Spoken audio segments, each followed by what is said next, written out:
আচ্ছা, আপনারা কখনো কি চালতা গুড় দিয়ে বানিয়ে খেয়েছেন? হ্যালো এভরিওয়ান, আসসালামু আলাইকুম। আশা করি সবাই ভালো আছেন। চালতা অনেকেই চিনেন। ঢাকা শহরে কিন্তু ছোট, ছোট চালতা পাওয়া যায়। বাট গ্রামের দিকে কিন্তু পাকা, পাকা চালতা পাওয়া যায়। আমরা যখন ছোট ছিলাম তখন সবসময়ের জন্য বিকালবেলা হইলে বাড়িতে একটা আড্ডা জমতো। বিকালবেলা চালতা খাওয়ার। একজনে চালতা কেটে দিত আর আমরা সবাই মিলে লবণ, মরিচ এগুলি দিয়ে চালতা খেতাম। তো এবারও বাড়িতে গিয়ে চালতাটাকে খুব মিস করছিলাম। তো আমার পাশের বাসার একটা বোনকে আমি বলছিলাম, "আমাকে একটু চালতা বানাইয়া খাওয়াবি?" পরে বলতেছিল, "আচ্ছা ঠিক আছে।"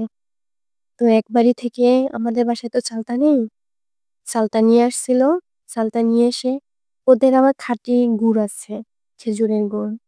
তো চালতাটা ভালোমতো ধুয়ে কেটে দিস্তাতে ছেঁচে নিচ্ছি।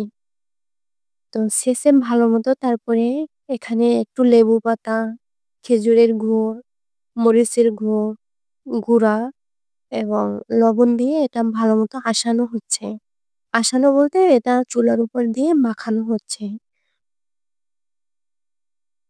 কিছুক্ষণ জ্বালিয়ে এটা নামিয়ে নেওয়া হবে। এভাবে কে, কে চালতা মাখিয়ে খাইছেন কমেন্ট করে জানাবেন।